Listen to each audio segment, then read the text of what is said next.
بسم الله الرحمن الرحيم إذا زلزلت الأرض زلزالها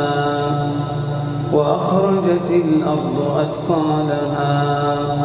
وقال الإنسان ما لها يومئذ تحدث أخبارها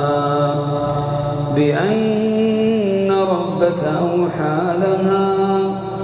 يومئذ يصدر الناس أشتاتا ليروا أعمالهم فمن يعمل مثقال ذرة خيرا يره ومن يعمل مثقال ذرة شرا يره.